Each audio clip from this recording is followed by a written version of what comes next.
రెండో సామెయలు 20వ అధ్యాయము. బెన్యామీనీయుడగు బిక్రీ కుమారుడైన షెబాయను పనికి మాలిన వాడొకడు అచ్చట నుండెను. వాడు దావీదునందు మనకు భాగము లేదు, యొషయి కుమారుని యందు మనకు స్వాస్థము ఎంత మాత్రమును లేదు. ఇజ్రాయేలు వారలారా, మీరందరూ మీ గుడారములకు పొండని బాకా ఊది ప్రకటన చేయగా, ఇజ్రాయేలీల వారందరూ దావీదును విడిచి బిక్రీ కుమారుడైన షెబాను వెంబడించిరి.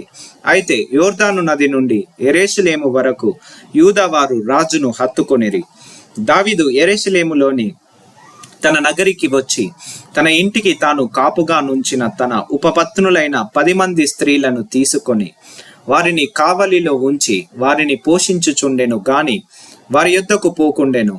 వారు కావలి అందుంచబడిన వారై బ్రతికినంత కాలము విధవరాండ్ర వలె ఉండిరి.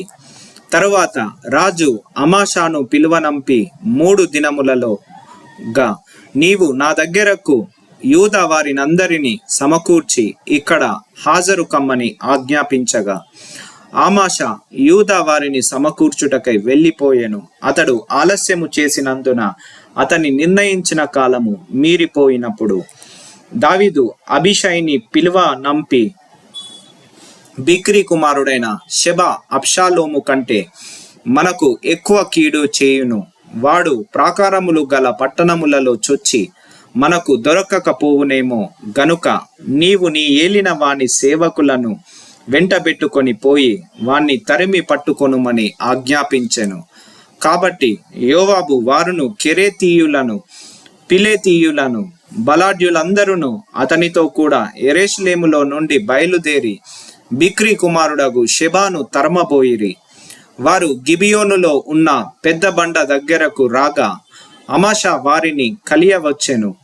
యోవాబు తాను తొడుగుకొనిన చొక్కాయికు పైన బిగించి ఉన్న నడికట్టుకు వరగల కత్తి కట్టుకొని ఉండగా ఆ వరవదులై కత్తి నీలపడెను. అప్పుడు యోవాబు అమాషాతో, నా సహోదరా, నీవు క్షేమముగా ఉన్నావా అనుచు అమాషాను ముద్దు పెట్టుకొనున్నట్లుగా కుడి చేత అతని గడ్డము పట్టుకొని, అమాషా యోవాబు చేతిలోనున్న కత్తిని చూడకను తన్ను కాపాడుకొనకను ఉండగా యోవాబు అతని కడుపులో దాన్ని గుచ్చెను. గుచ్చిన తోడనే అతని పేగులు నేలకు జారి ఆ దెబ్బతోనే అతడు చనిపోయెను. యోవాబును అతని సహోదరుడగు అబీషైయును బిక్రీ కుమారుడగు షెబాను తరుముటకు సాగిపోగా, యోవాబు బంటులలో ఒకడు అతని దగ్గర నిలిచి యోవాబును ఇష్టులైన దావీదు పక్షమునున్న వారందరూ యోవాబును వెంబడించుడని ప్రకటన చేసెను.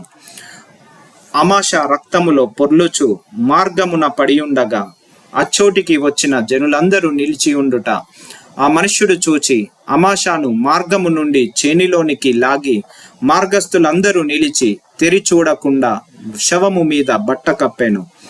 శవము మార్గము నుండి తీయబడిన తరువాత జనులందరూ బిక్రీ కుమారుడగు షెబాను తరుముటకై యోవాబు వెంబడి వెళ్ళిరి. అతడు ఇజ్రాయేల గోత్రపు వారందరి యొద్దకును, ఆబేలు వారి యొద్దకును, బెత్మయకా వారి యొద్దకును, బెరీయులందరి యొద్దకును రాగా వారు కూడుకొని అతన్ని వెంబడించిరి. ఈ ప్రకారము వారు వచ్చి అబేలు బెత్మయకా యందు బిక్రీని ముట్టడి వేసి పట్టణపు ప్రాకారము ఎదుట బురుజు కట్టగా యోవాబు వారందరూ ప్రాకారమును పడవేయుటకు దానిని కొట్టిరి. అప్పుడు యుక్తిగల ఒక స్త్రీ ప్రాకారము ఎక్కి, ఓహో, ఆలకించుడి, ఆలకించుడి, నేను అతనితో మాట్లాడునట్లు యోవాబును ఇక్కడికి రమ్మని చెప్పుడని కేక వేయగా యోవాబు ఆమె దగ్గరకు వచ్చెను. అంతటా యోవాబు, నీవేనా అని అతని నడగగా అతడు నేనే అనెను. అందుకామె, నీ దాసురాలనగు నేను నీతో మాట్లాడుతున్నా అని అడగగా అతడు మాట్లాడవచ్చుననెను. అంతటా ఆమె పూర్వకాలమున జనులు అబేలునందు సంగతి విచారింపవలనని చెప్పుటకొద్దు, అలాగున చేసి కార్యములు ముగించుచు వచ్చిరి. నేను ఇజ్రాయేలునందు నిమ్మలస్తులలోను యథార్థవంతులలోను చేరిక అయిన దానను. ఇజ్రాయేలీయుల పట్టణములలో ప్రధానమగు ఒక పట్టణమును లయము చేయవలెనని నీవు ఉద్దేశించుచున్నావు. యెహోవా స్వాస్థమును నీవెందుకు నిర్మూలము చేయుదువని చెప్పగా యోవాబు నిర్మూలము చేయను, లయపరచను, అలాగున చేయను. సంగతి అది కానే కాదు. బిక్రీ కుమారుడగు షెబా అను ఎఫ్రాయిము మన్యపు వాడు ఒకడు రాజైన దావీదు మీద ద్రోహము చేసి ఉన్నాడు. మీరు వానిని మాత్రము అప్పగించుడి.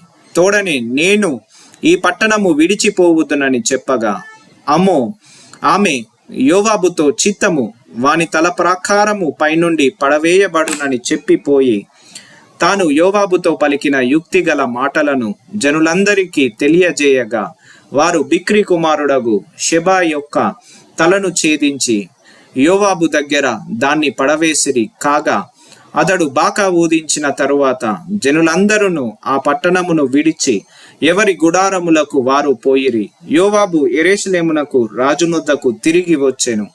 యోవాబు ఇజ్రాయేలు దండు వారందరికీ అధిపతి అయి ఉండెను. అయితే కెరేతీయులకును పెలేతీయులకును యెహోయాదా కుమారుడగు బెనాయా అధిపతి అయి ఉండెను. అదోరాము వెట్టి పనులు చేయు వారి మీద అధికారి అయి ఉండెను. అహిలూదు కుమారుడగు యెహోషాపాతు రాజ్యపు దస్తావేజుల మీద ఉండెను. షేవా లేఖికుడు సాదోకును అబ్యాతారును యాజకులు యాయీరుయుడగు ఈరా దావీదునకు సభాముఖ్యుడు.